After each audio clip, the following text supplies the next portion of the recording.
দাম্পত্য সম্পর্কে অথবা রিলেশন থাকাকালীন সময়ে কখনো ভালোবাসা কিংবা প্রেম অথবা লয়ালিটি আপনি আপনার পার্টনারের কাছ থেকে চেয়ে নিতে পারবেন না।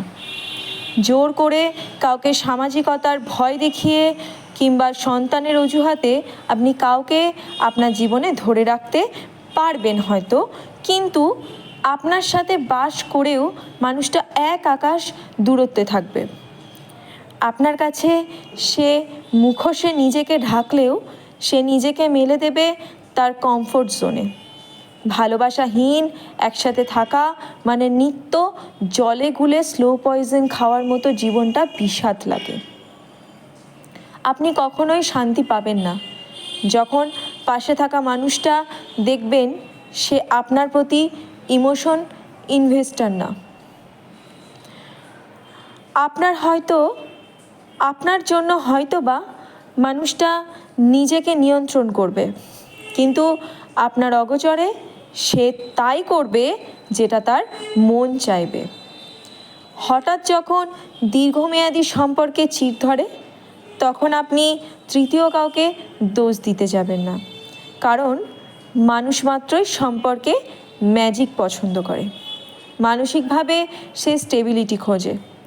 আপনার সাথে অনেক দিন থাকার পরও যদি হঠাৎ দেখেন সে বদলে গেছে, তাহলে বুঝতে হবে সে নিজেকে গুটিয়ে নিয়েছে। আপনার পাশে থেকেও অন্য জগতে সে বাস করতে শুরু করেছে। শরীর বাঁধা যায়, কিন্তু মন তো না। সম্পর্কের বন্ধুত্ব ও ম্যাজিকটা শেষ হয়ে গেলে তখন একে অপরের ওপর বিরক্তি চলে আসে। তখন মানুষ তার নিজের আলাদা জগৎ তৈরি করে। আমি পরকীয়া ও ইহকিয়া বুঝি না।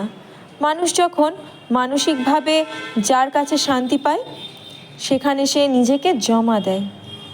সেখানে কেউ আপনার পার্টনারকে ছিনিয়ে নেয় না বা জাদু করেও টেনে নেয় না, কেউ বশ করেও নেয় না।